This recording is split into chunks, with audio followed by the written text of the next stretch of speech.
So let's talk about more of the invisible illnesses and injuries and diseases. My focus is going to be on the illnesses, so to speak, focusing on more of the mental aspect. So a lot of people don't understand or see that anxiety and depression and anything related to that is actually an illness. Many of us suffer from it.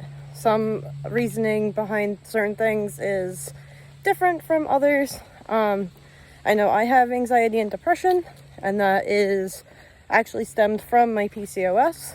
And it's okay because some people need medication. I needed talk therapy to work through my issues, my trauma, and to learn how to deal with it. One thing that's not realized about depression and anxiety is you can work through it through talk therapy. Some people need medication. That's okay. Like, it really is. And there are a lot of different coping mechanisms.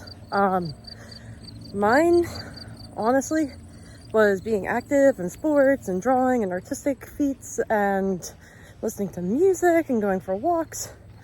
Right now, the heavy training is on the sidelines, which really stinks, but making do with my walks and listening to music and practicing my artwork and that sort of thing.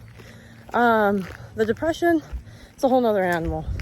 That one's day by day, and it does help to talk to somebody. So if you are suffering from some kind of mental illness or invisible illness that is a mental illness, it's hard. It really is. And sometimes it stems from a head injury that can result from that, or a life situation gone wrong, or a life situation in general. And it happens. It isn't always part of life, but I feel like each of us has our own path to walk and to work through, and whatever is destined for us is destined for us. The hard part is with that kind of illness is everyone wants you to get better instantly. They want the instant gratification of it. They want you to be happy and well and be jumping up and down for joy and just, instantly fixed. It is not an instant fix. Sometimes it takes many therapists. Sometimes it takes many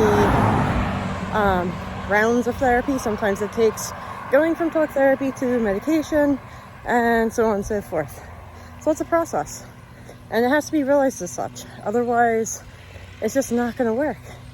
And you have to be willing to help yourself in order to get it done. You can have all the advocacy and people trying to help you, but you have to put the work in. And that's where the hardest part is always taking that first step. And I know there's a lot more mental illnesses and other hidden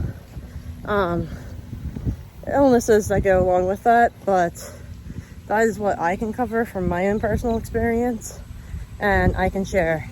I know that depression comes in waves. I know anxiety comes in waves, and mine is acute, so it's at least that's what I was diagnosed with. So it comes and goes based off situations and circumstances, and it's a learning process. It really is.